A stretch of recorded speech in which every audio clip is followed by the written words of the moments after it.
எல்லாருக்கும் வணக்கம். உங்க எல்லாரையும் எபிக் சமையலுக்கு வரவேற்கிறேன். இன்னைக்கு நம்ம எபிக் சமையல்ல ஆயிலே இல்லாம சாஃப்டான ஃபுல்கா ரொட்டி எப்படி பண்றதுன்னு பார்க்கலாம் வாங்க.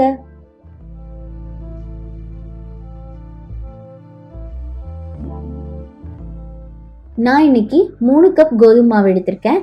இதுக்கு 2 டீஸ்பூன் சால்ட் போட்டு இதை நல்லா மிக்ஸ் பண்ணிக்கலாம்.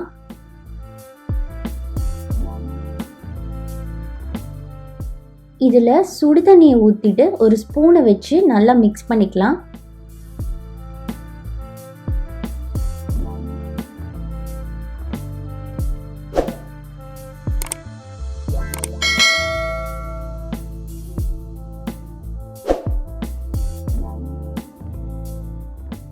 கை வைக்கிற பதம் வந்ததுக்கு அப்புறமா நம்ம கையை வச்சு இந்த மாவை நல்லா பிசைஞ்சுக்கலாம்.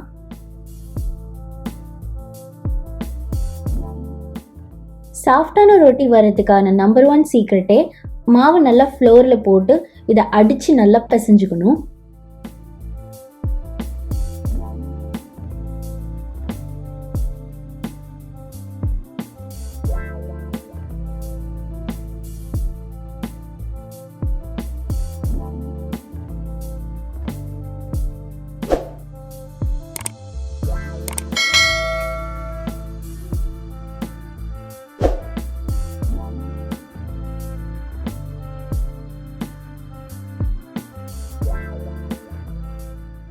மாவு குத்தினா ஈஸியாக உள்ளே போகிற அளவுக்கு நம்ம பிசைஞ்சு வச்சுக்கலாம்.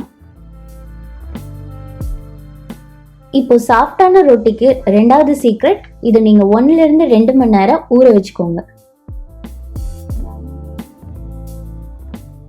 இப்போ நம்ம ரொட்டி ரெடி பண்ணிடலாம். உங்கள் அடுப்போட பர்னர் சைஸ்க்கு தகுந்த மாதிரி ரொட்டி ரெடி பண்ணிக்கோங்க.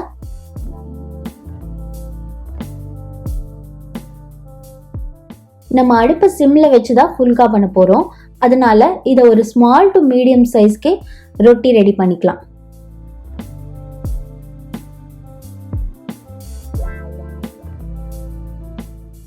நம்ம இந்த ரொட்டிக்கு எந்த ஆயிலும் ஆட் பண்ண போகிறது இல்லை.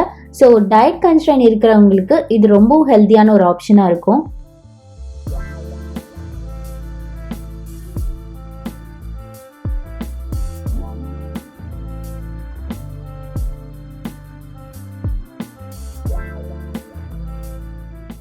ரொட்டியோட மாய்ஸ்சர் போகிற வரைக்கும் இதை நம்ம தோசைக்கல்லில் வச்சுக்கலாம். லேசாக பபிள்ஸ் வர ஆரம்பிச்சதுக்கு அப்புறமா இதை டைரக்டாக ஃப்ளேமில் வச்சிடலாம்.